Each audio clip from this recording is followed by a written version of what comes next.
Charges in the shooting death of a 15-year-old. Thomasville police just shared an update minutes ago identifying the victim as Jeremy Redwine Jr. He died from a gunshot wound to his head last Friday. The 14-year-old is charged with possession of a stolen firearm from the Winston-Salem, and more charges are pending. Right now, the teen is being held at a juvenile detention center in Taylorsville. First responders found the teen at a bedroom of a home on Janaya Court. Redwine Jr. was taken to the hospital where he later died. Police have not released what led up to the shooting. Another big story we are following this afternoon. We've got new information related to the death of a Greensboro infant. The boy's father here, Sterling Cummings, is charged with first-degree murder and child abuse in the death of the 3-month-old. He is in jail tonight without bond. He had a first appearance in court today, but cameras were not allowed. If convicted, Cummings faces up to 40 years in prison. Police arrested him yesterday after a 2-year investigation. They say they responded to a home in May of 2021 where the baby was unresponsive. He later died at the hospital. The death was initially ruled suspicious, but was eventually upgraded to a homicide. Meantime, we have learned police in Southern Pines say Cummings was previously charged with child abuse there in 2012, but that child survived. New details about the former Guilford County Schools teacher accused of sex crimes and new charges connected to a Winston-Salem charter school. Just this morning, Quality Education Academy told us Mark Johnson Jr. was a business teacher at the school for 3 years between 2019 and 2022. Yesterday, prosecutors announced 7 new sex crime charges against Johnson for statutory rape and indecent liberties. Investigators say he had an inappropriate relationship with a Winston-Salem student at the Education Academy. They claim the girl met with Johnson in Greensboro, where the sex crimes occurred. Johnson is also facing 4 charges for sex crimes at Guilford County Schools. In February, a parent reported the Page teacher, and a couple of days later, he resigned. Johnson was arrested, and he's been in jail on a $1 million bond. His next appearance in court is scheduled for June. We are getting a clear picture of a deadly shooting involving teenagers. Greensboro police say they are seeking juvenile charges against a 16-year-old accused of killing 18-year-old Omarion McCoy. Investigators say they responded to the shooting on Woodlake Drive about 2 months ago.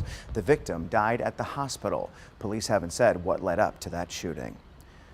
Look at the dramatic video of flames ripping through a house in Winston-Salem last night. Firefighters shared this helmet cam video as they responded. A 76-year-old man died in the fire. 3 others will have to find somewhere else to stay. Firefighters responded to the house on Summit Heights Drive around 11 p.m. We went back there today and the damage was immense. Black soot covered much of the front of the house and paint and paneling had melted away.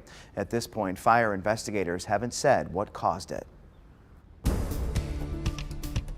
You know, we've been watching the skies with that kind of variably cloudy situation for the last day or two. Here's our time lapse from today, and you see more clouds in the beginning, sun peeking in and out. That's pretty much what we're going to see, a mix of sun and clouds for another couple of days. Best chance of rain for us, unfortunately, does come in on Saturday, but we've got several different systems that are coming into play with this forecast that we'll talk to in a minute. Temperatures down today from the last few days, 74 in Greensboro, 75. Seems like we see a string of those from Winston-Salem, Burlington, also Lexington with that reading. Reidsville, you show up at 74 right now, Mount Airy 71. Most of these temperatures within a few degrees of what our high will be today.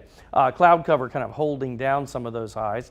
54 degrees, that'll be the overnight low tonight, which means tomorrow morning it's a little chilly. You know, we were getting the kids ready for school today, and it is kind of a light jacket day, especially at the beginning of the day. And then toward the end, 74 is not all that bad, but that's what we'll deal with. So think about that again tomorrow. It's kind of a repeat performance of today, basically. A couple of clouds here and there for today, but as we head throughout the next several days, not a lot of rain chances until we get to the weekend, wouldn't you know it? Wednesday, Thursday, and Friday, we've got 74 Wednesday, Thursday. It's partly cloudy through Friday, cooling down to the low 70s to end your work week. This weekend, holiday weekend, 50% chance of rain Saturday and 68. That's the coolest day of the week. Low 70s Sunday, Monday. Rain chances hold at a 40% both days, and Tuesday drying out and a high of 75. There are several big stories on the national level we are following today. First, a 19-year-old is facing multiple charges after police say he slammed a U-Haul truck into a security barrier near the White House last night. No one was hurt, but investigators say the suspect made threatening statements toward the president and vice president. It's not clear what all was in the back of that U-Haul, but video of the aftermath appears to show officers collecting evidence, which did include a Nazi flag.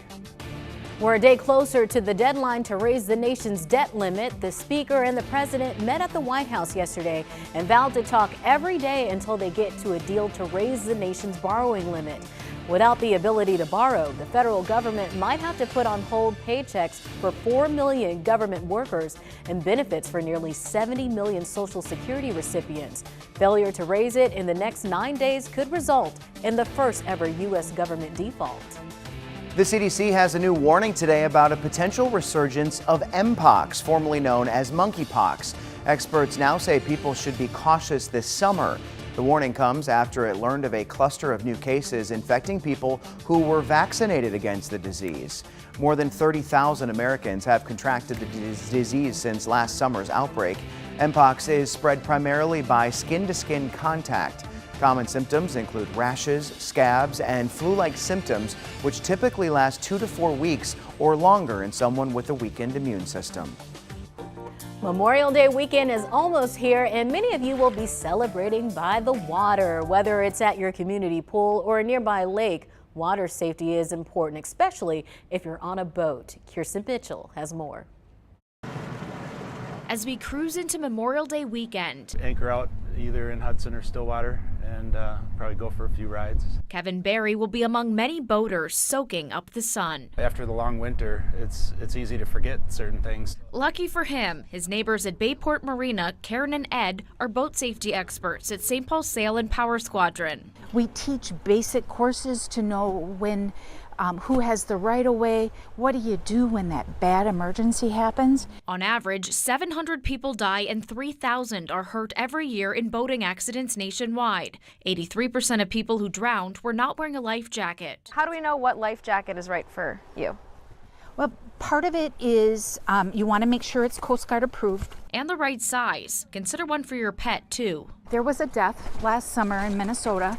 Of the 15 deaths that were boating related, drownings, one of them was retrieving a dog. Not only is boating under the influence illegal, alcohol is the leading cause of deadly accidents. Use caution and be careful, when you're out. Don't forget to check the forecast and let someone know your plans in case of emergency.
You know, if you've been to any of the Broadway shows at the Tanger Center in Greensboro, then you know how much work goes into the costumes. Some of those are incredible, but the one playing right now goes above and beyond. I spoke with the costuming director for Disney's Frozen to get the behind-the-scenes scoop.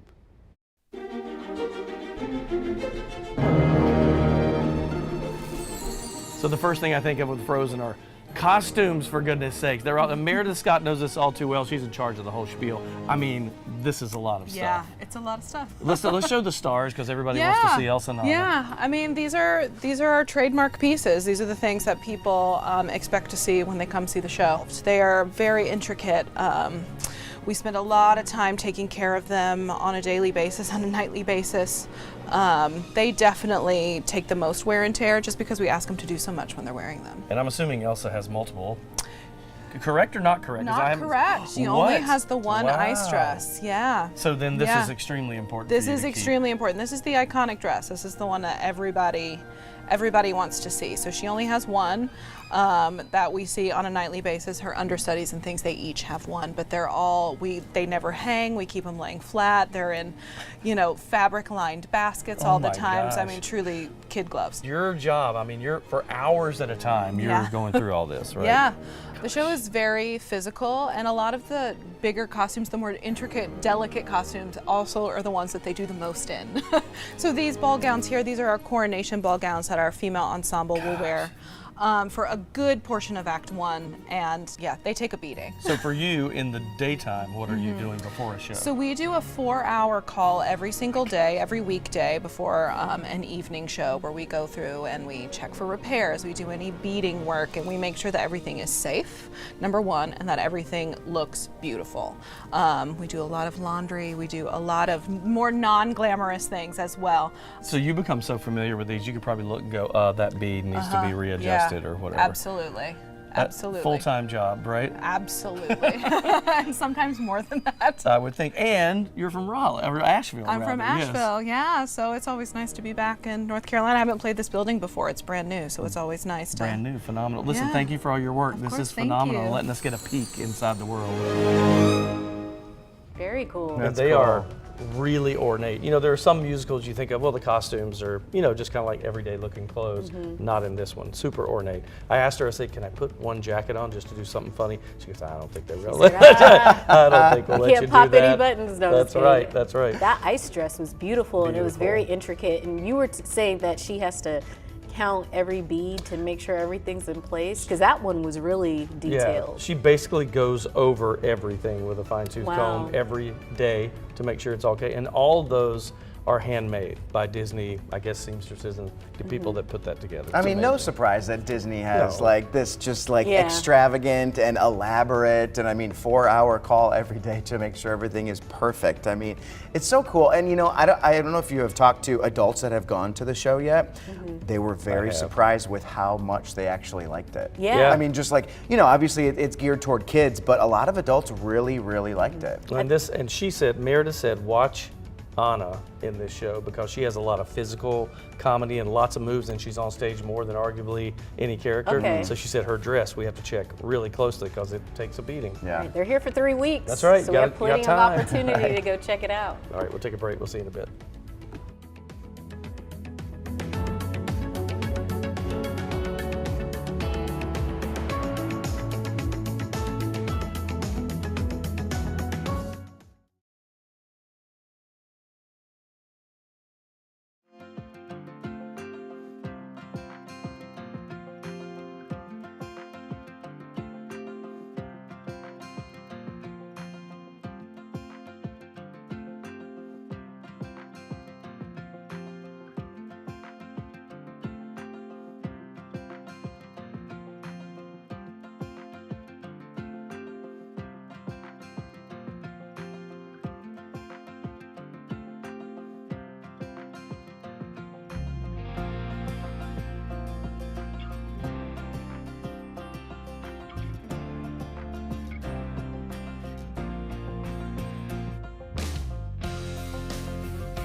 This is kind of like Isn't it nice? the sweet spot of the year, Yes. right? Perfect. Just before the humidity picks up. In 8 weeks, you will not want to be out here in a suit. Because it feels great today. It's perfect. Nice little breeze. The breeze picked up a little bit for us today, which isn't bad when Yeah. we see these temperatures. Let's talk about over the next few days. I mean, really, what you see now is probably some of the best weather you'll get until we get to fall. Fall in North Carolina draws people in, doesn't it? When you look at across the region, you're basically looking at mid-70s, upper 70s in South Carolina. That's where we're going to be for the next couple of days in a row. We probably won't see any rain until Saturday. Unfortunately, like 2023 has been giving us all year, it's just in time for the weekend. Saturday, Sunday, and Monday, the holiday weekend, we have rain chances, and they've been steadily, some of the models are taking those chances up. So let's just enjoy the short term while we can, and we'll drop to those upper 60s as we head into the 8 o'clock hour tonight. Upper 50s, we think, in the wee hours of the morning, and that's pretty much where a lot of us will end up, in the mid to upper 50s. It'll be chilly, so if you're thinking about dressing the kids for school, you definitely need a jacket in the morning. They may not need it so much later on in the day. Winds haven't been all that strong, but we're watching, 10 to 15 miles per hour for the most part, but it is kind of a mixed bag of sun and clouds across the area. We'll go out to a wider shot. The precipitation, thanks to the high pressure to the north, has been held down to the south, so you have to go down to really the southern tip of South Carolina into Georgia and the deep south and the panhandle of Florida to see any rain. Moderate shower activity there, but once you get down to Florida, it could pick up a little bit. For us, we're stuck in this pattern again tomorrow. We'll go mid-70s again, despite this low developing off the coast, and another one that will move in from the south toward Florida and out over the Atlantic. That one we'll watch too. That moves to the north, and if you're heading to the beach this weekend, unfortunately, it does look like Saturday and Sunday, both days, could show some rain. We're keeping our fingers crossed for Monday. Again, mid-70s for Wednesday, Thursday, low 70s Friday. Saturday's the coolest day of the week. With the rain, we're in the upper 60s, 71 Sunday, 72 Monday. So there goes your holiday weekend. We'll start to clear out just in time to go back to work, and 75 degrees. So this beautiful weather got us thinking, what's your favorite outdoor activity and why? I asked you on my Facebook page. Javis Brim says planting veggies and flowers and watching them grow gives me a positive feeling inside. Edward Schmidt wrote, hiking, it allows me to collect my thoughts, enjoy the beauty of nature, and commune with God. Edna Shaw, sitting on the porch, sipping on something cold. Ooh, that sounds great.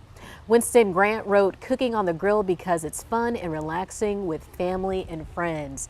And cooking on the grill would sound absolutely great today. Like I said, it's not too humid, got that nice little breeze there. Get you on the patio, get a hot dog, a hamburger, maybe a nice little cocktail. There's something about grilling out that Yeah. I love it. Yeah.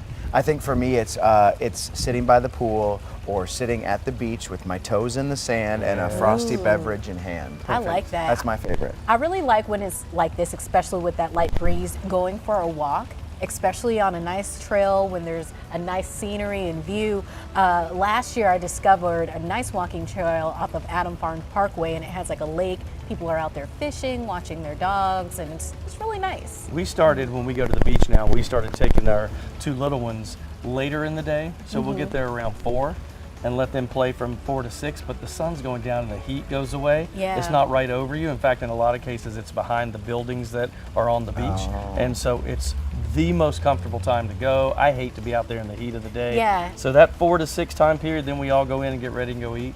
That's the way to do the beach. Especially at a playground, some of that equipment Oh, yeah. can get pretty Yep. hot, especially when that sun is hitting. We're talking about 108 degrees Yes. to the touch or something. So. Those days of metal slides are gone. Thank goodness. Ooh. That was the worst. I think I still have a burn from one of those. We're coming back. Stay there.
You got to check this out. There's a new way restaurants are serving more customers without opening new locations. Yeah, they're actually licensing recipes to be recreated remotely. It means regional foods can now be enjoyed elsewhere.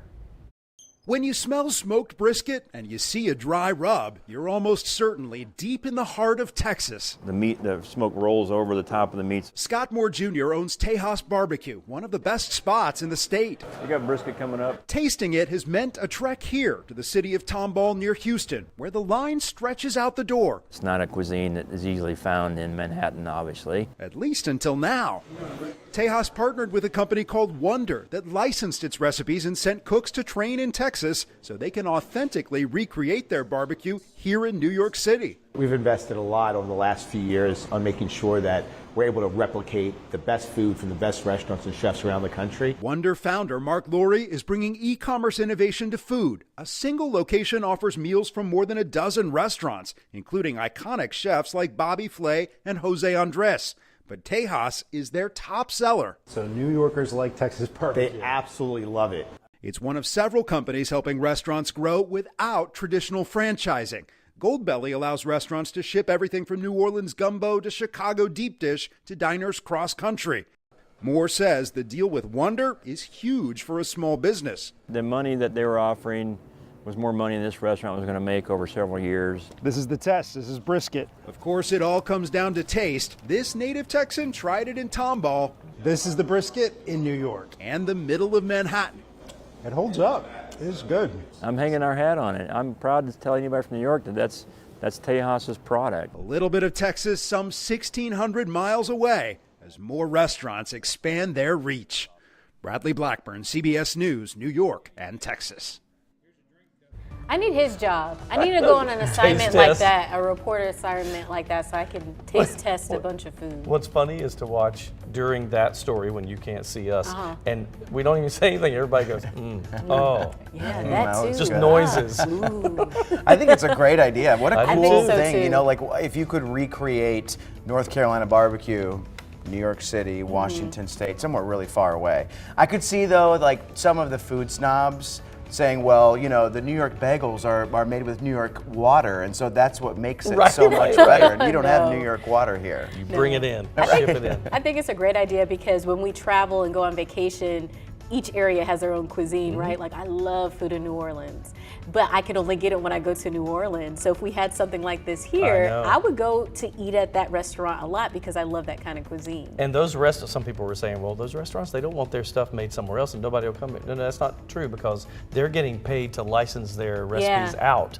So they're making money every time somebody buys it, they're making a little bit of money. And it gets them more exposure too. So if you try it here, and then when you go there, you're gonna wanna try their food there in person. Or if they sell products online, like maybe sauces and different things like that, they get more exposure across the country. I'm Wisconsin cheese curds. That's what I was going to ask you. Yes. That's what I want. I would love that. I've had them before and they were wonderful. We need to get one of these remote restaurants here. We're I think coming that would back. be great. We'll work on that. We'll be right back.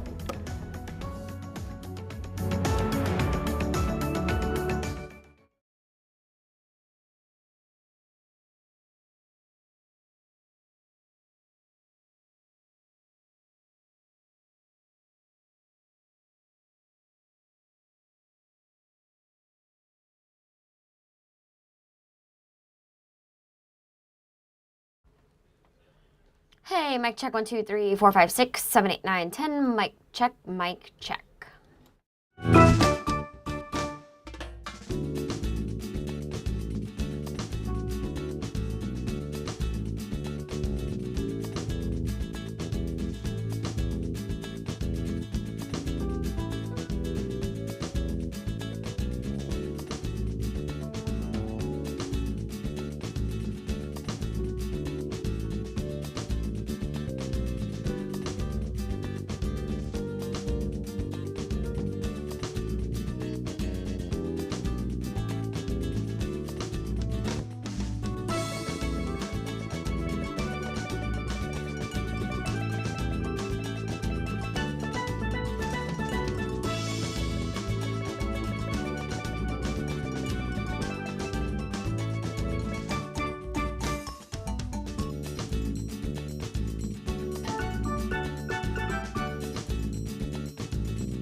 Welcome back to your 4 to 5. We've got 30 more minutes. Sorry, I was lost in thought. I was in the Bahamas for about 20 seconds. Right, thinking about that bar you're going to open. Now I'm back. The weather would put you in that mindset because it feels great outside. That's because I'm thinking about my beach trip coming up. That's what it is, yes. But which is going to rain the entire time. Same. Man. No, that's right. But you know what? So I was at the beach a couple weeks ago and I posted this on Facebook. I said a cloudy day at the beach is still a day at the beach. I agree. That's true. I agree. Make the most of it. Some people say a rainy day at the beach is better than a clear day at your home, wherever you live. Because you're probably working. Yeah, that's right. You're relaxing. I'll stay inside and watch rain all day long. That's Right. fine. Well, we have lots to talk about this half hour, including the nice weather outside and a Triad athlete turning heads on the baseball diamond in travel this summer. But first, new at 4:30, Guilford County Commissioners are exploring new shelters for the community. One of them would be located on the campus of Old Irwin Montessori Elementary School. The school closed down about 5 years ago after a tornado severely damaged it in 2 other schools. County leaders are discussing plans to repurpose it for people in need. It's going to be mainly a place where mothers and children, if they get put out of a home at 2 o'clock in the morning, they got a domestic problem, they don't have no place to go, they have a safe place to be able to go there and take their children and stay there for a day or two in order to get themselves back together in order to address the situation that they're in.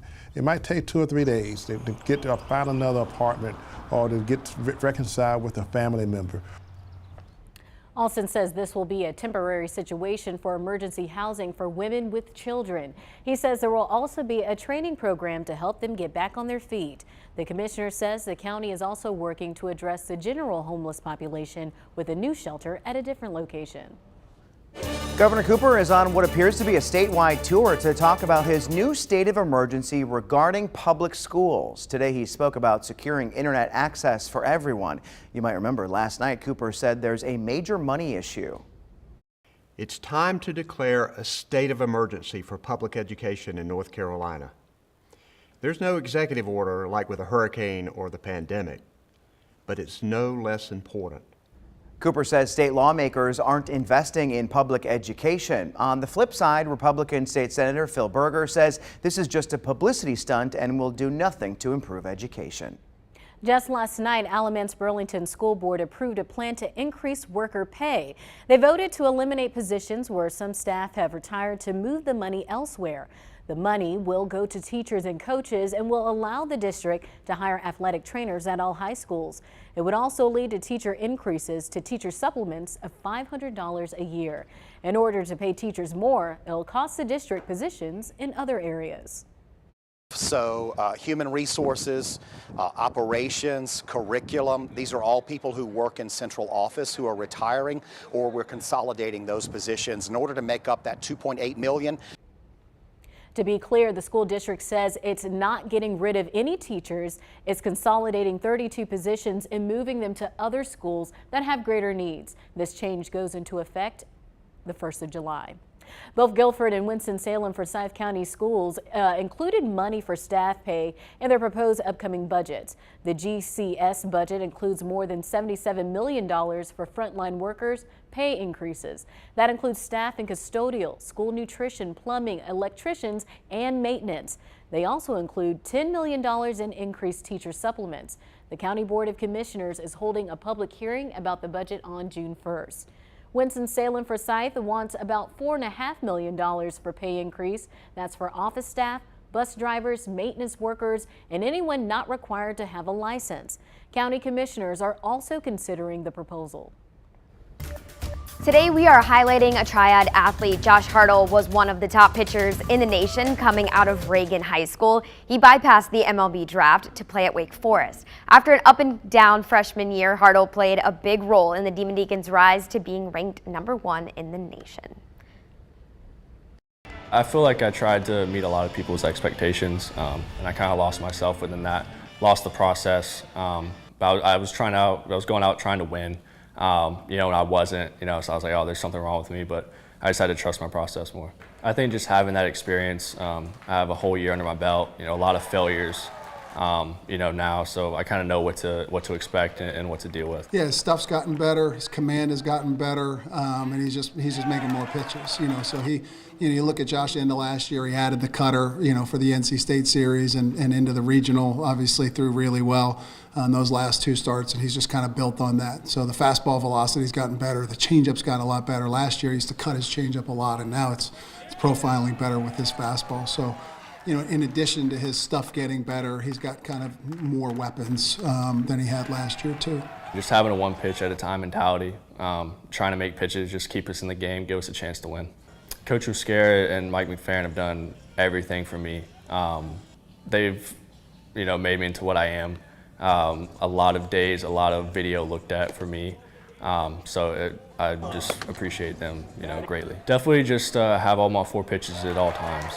Making adjustments mid-game is very important, just having that attacking mindset at all times. Hartle finished the regular season with a 9-2 record with 101 strikeouts. He earned all ACC first-team honors and was just named one of 25 semifinalists for the prestigious Golden Spikes Award. This goes to the nation's top amateur player from high school and college baseball. Hartle is one of 3 Triad alums to earn all ACC honors for Wake Forest. Tommy Hawk played with Hartle at Reagan and was named second-team All-ACC Conference.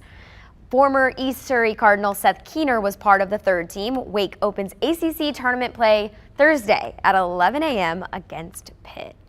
Wake Forest is in the mid of one of the best seasons of program history. First ACC regular season champions since 1963. Their 45 wins is the 3rd most in a single season ever. Wake's 22 conference victories are the most all-time by a Demon Deacon team. 101 strikeouts. That's huge. Impressive. And the fact that he was an MLB prospect, I'm sure that's a lot of pressure going that you chose the college level, but he's been able to excel and meet all the expectations. Right. I just love that they are so dominant this season. I mean, you better get on your flights, looking for flights to Omaha for the College World Series. I mean, this team is incredible, and how great for him to take that chance and stay back, and now look at what they're doing. And I'm sure it's a great experience too, that college experience. You can only do it once, I guess, while playing the sport. So, and he has a bright future ahead of him. Right. So, sounds like a good choice to me. Talk to him that day after he signs that MLB contract, and he's an instant millionaire. Yeah. Just like that. Like, pretty cool. And perfect day for weather. Yes. For sports. Yeah. Beautiful. For anything outside. It's a good day for weather to happen. Right. And it does that every day for somehow. Let's take a look and see what it's doing today. Yeah, we're looking at good conditions. I mean, mid-70s. Nobody's going to argue with that. We think our high temperature today will probably be in those mid-70s, and really for the next couple of days we don't see a great deal of change. At the airport now in Greensboro, where our official records are kept, it's 74. Asheville, beautiful 71, it's nice. Wilmington in the upper 70s at 79, Charleston, South Carolina 82, and Columbia at 79. So good conditions all the way around. It's kind of a mixed bag, right? Sun peeks in and out of the clouds here or there. That'll be the case into the night. By midnight, we're into the upper 50s, but we think we end up kind of in those mid to upper 50s depending on where you live, and it'll be a little chilly when you make your way out this morning. Very similar to today. Basically, take today, stamp it across the next couple of days. We just don't see a great deal of change. Friday, we'll start to cool it down a little bit. Saturday, though, that's a cool and rainy day. Winds 10 to 15 miles per hour in Greensboro. Right now, it's 17 miles per hour, so it's been a little bit breezy at times. Again, that mixed bag of clouds and sunshine will hang with us for tomorrow and again on Thursday and Friday. The only difference, mid-70s for Wednesday, Thursday, low 70s Friday. We're in the upper 60s. Saturday's kind of a rainy, cool day, isn't it? A 50 to 60% chance of those showers. 40% Sunday, and we'll warm back up to 71. Monday, still a 40% and 72. And by Tuesday, just in time to go back to the office, 75 and partly cloudy.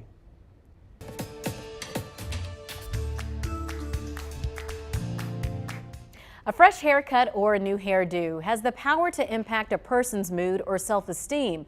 For many black men and women, traditional hairstyles like braids and locks are not only a sense of self-expression, but history and cultural identity. The more people of color are choosing to embrace their natural hair texture, its place in the professional space remains a point of contention. Last October, I wore my hair in braids on air for the first time. After posting about my braids on Facebook, I received thousands of likes and hundreds of shares. This prompted me to speak with others about their own hair journeys. What does hair mean to you? I feel like your hair definitely defines you and your creativity. When my hair is done, I just feel a lot more confident. It always makes me feel like a new person every time I get a new hairstyle. My hair is like one of my main standpoints. Your hair is your crown. It sits on top of your head and it's a representation of you. Hair to me is literally me. You got these things done for you. You rock it and either people like it or not. Because I do like to wear different hairstyles and experiment with my hair. According to a 2023 workplace research study, Black women's hair is more likely to be perceived as unprofessional. Nearly half of Black women under the age of 34 feel pressured to have a headshot with straight hair.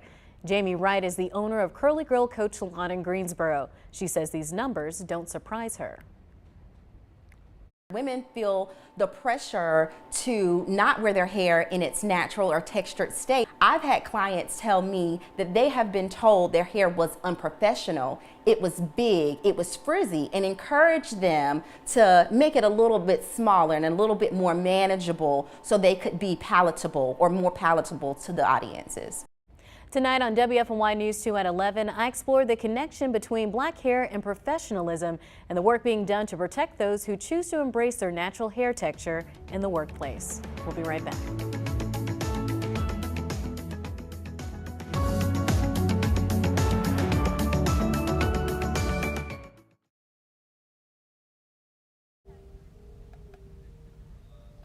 Hey, ice cold milk. I had beef and broccoli. It was so good. You have to have something green every time you eat a meal.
The most common time for a break-in is during the day, like 6 a.m. to 6 p.m. is the most common time. And it's typically when people are at work, or if you're getting towards those evening hours, they're out to dinner, taking the kids out to soccer practice. So not what people think of like in the middle of the night, because you're home and they want a quick, easy way to get in and out, grab what they can and go. All right, so think about that. You're at work, most of your neighbors are at work, and I know most of us are kind of like scared that someone's gonna come in the middle of the night to do that, but burglars don't want the hassle of people, they just want stuff. I never thought about it, but it makes total sense. It does make sense. And I mean, we've just been seeing it, right? Like the last couple of days about people targeting vehicles at parks in the middle of the day. Right. I mean, and it's just so easy, right? Because it's like crime of opportunity. It's kind of like, well, everybody's asleep at that point, so we're just going to walk through. Not at the park, of course, Right. but like in your neighborhood, we're going to walk through and we're going to like jiggle everybody's handle and see if something's going on. Yeah. And some of them, in our, I guess a year or two ago in our neighborhood, there was a thing where they would check your car door. If a car was there, they would open it and use that to open your garage door if you have an automatic opener. And that's how they get into your house. So you have to make sure you lock your car. Oh my gosh. There's been some stories done on that about making sure you lock it because of the garage. Yep. That's right, where they say, it's the 10 o'clock or the 9 o'clock check, have you locked all your doors and all that kind of stuff. Of course, this is an everyday thing, but this weekend, we're kicking off the whole vacation season, right? An estimated 42.3 million people are expected to travel more than 50 miles away from home this Memorial Day weekend. Now, while you're away this time or really whenever this summer, there are things you should consider doing to protect your home. If your yard's overgrown, if you've got bushes or shrubbery that's overgrown, that gives them an easy place to hide. Use automated lighting as much as you can, just to make it appear that somebody's home. Set it to a schedule so lights are turning on at different times of day. That way, if someone's casing the neighborhood, they may be less likely to pick your home because it looks like somebody's been in and out. And if you do have a safe, bolt it to the ground. We have seen instances where burglars are brazen enough where they're just picking the safe up and walking right out, and then they'll try and break into it in their own home.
There's something bad that happened to someone.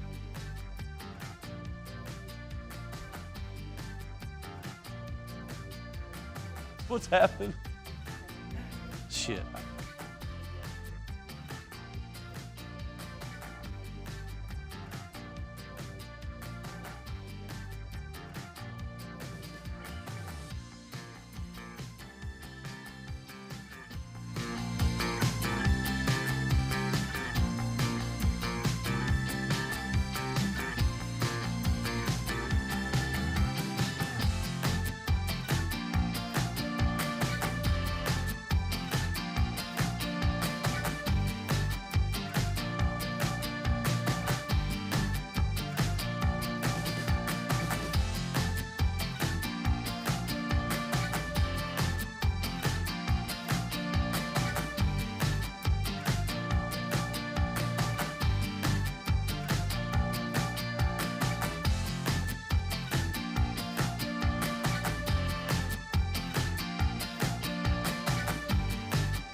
You're probably not too surprised when I tell you that summer travel is expected to be busy and expensive this year.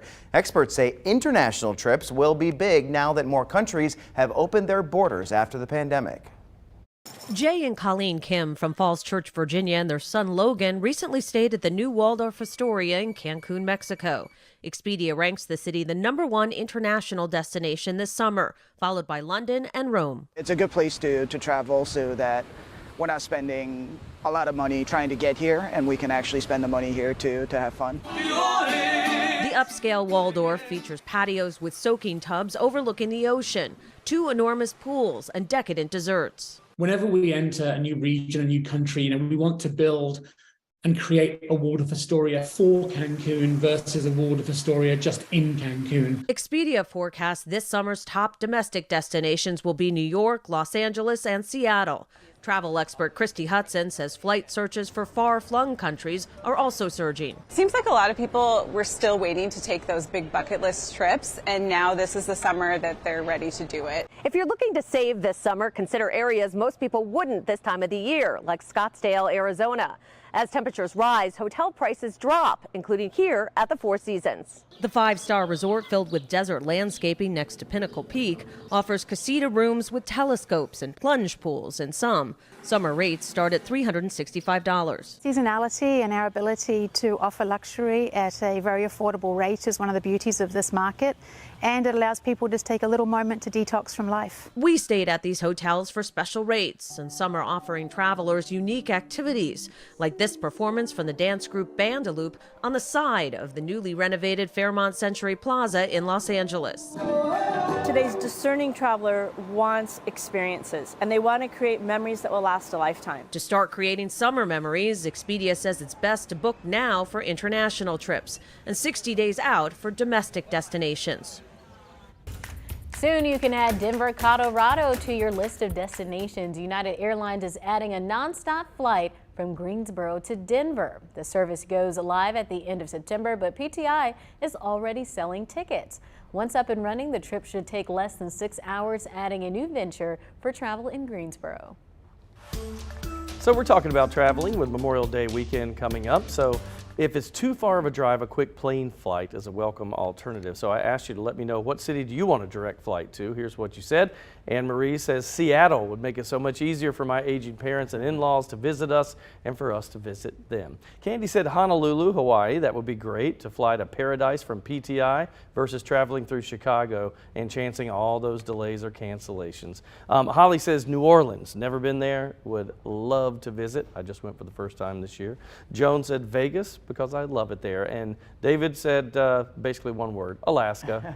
Wants to do that. I would like to do the whale watching in Alaska. Yeah, that'd be pretty cool. Oh, yeah, that would be cool. For me, I think I've got two. One for selfish reasons, but the other one would be Tampa. I love Tampa, Florida, and I'd love to be able to just go there direct. The other one is kind of weird. It's Minneapolis. The reason I chose that is because right now to get home, I have to take 3 flights home if I fly out of Greensboro. So if I could get a direct to Minneapolis, I would only take 2 flights. So you go Greensboro, Atlanta, Minneapolis, Wisconsin. Goodness, that's just like an all-day. It's like a 12-hour trip. So if there's like a direct flight to map. Minneapolis, I can cut one out.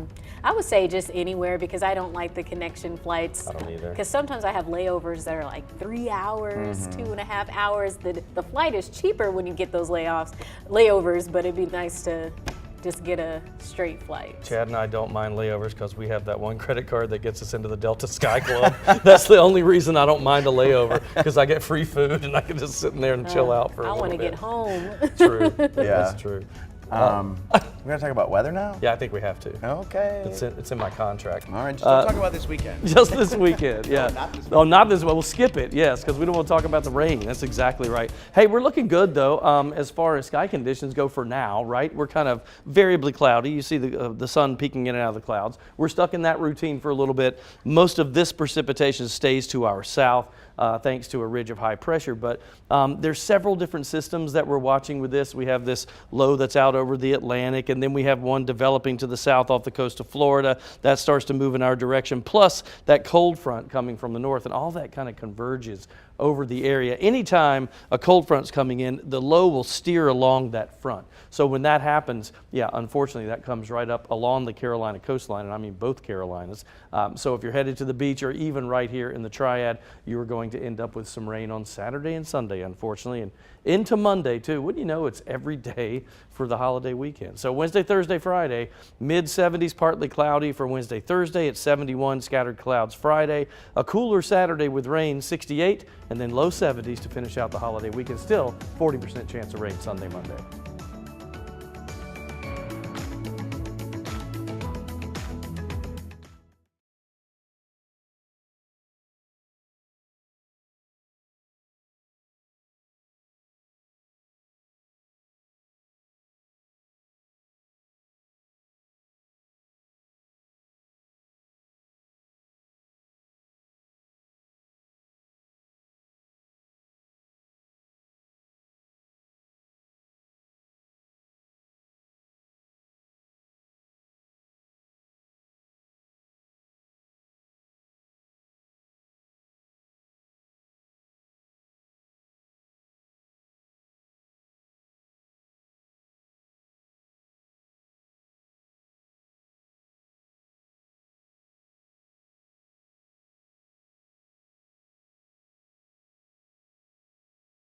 A driver with the rideshare company Lyft took her in the 1, 2, 3, 4, 5, 6, 7, 8, 9, 10. 1, 2, 3, 4.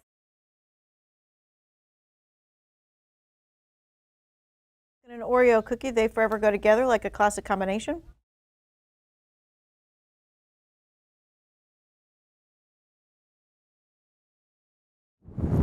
Cummings was appointed a capital defender in this case. That means the death penalty.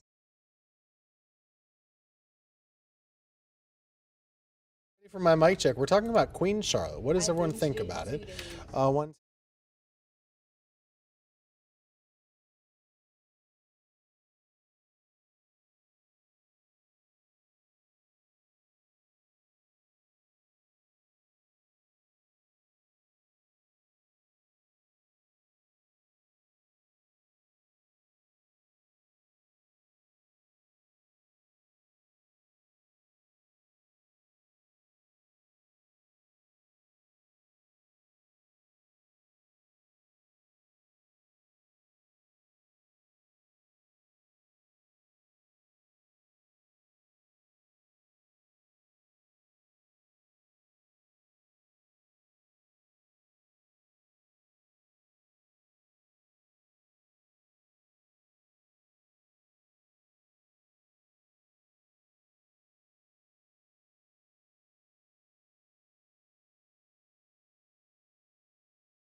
Hey, it's time for my 2 cents. And today, I want to talk about something that touched me over the weekend that normally doesn't. I loosely follow golf. I'm not a rabid fan. I like to watch once in a while.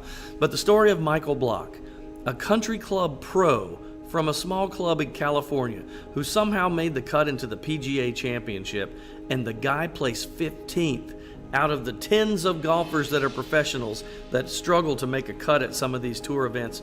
He finished 15th, beating the likes of a Phil Mickelson and some of the bigger names in golf. His story won the hearts of the country. You would see him in emotional interviews crying after it was over with.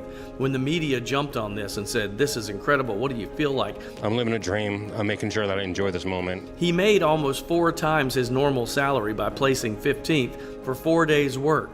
And now he gets an emotional call, which I loved, From the next PGA event, which is happening in Fort Worth, he gets a call from that course and the owner there saying, we'd like to offer you what they call an exemption. He doesn't have to qualify. His spirit, his humbleness, and his genuine love for the game has captured the hearts of the entire country. In fact, his little group that follows him around now, the fans, they're calling them the Block Party. Well, let the block party continue, America, because we are falling in love with this golfer. And if you don't like golf, I want you to watch this week's PGA event to follow him. Oh, and by the way, the Canadian Open asked him to play already, too. This guy is living a charmed life right now, and it is fun to watch. And that's just my 2 cents. That's your 4 to 5. WFMY News 2 at 5 starts now. We begin with breaking news right now on WFMY News 2 at 5 o'clock. Police make an arrest after a Thomasville 15-year-old died after he was shot in the head. Just this afternoon, Thomasville police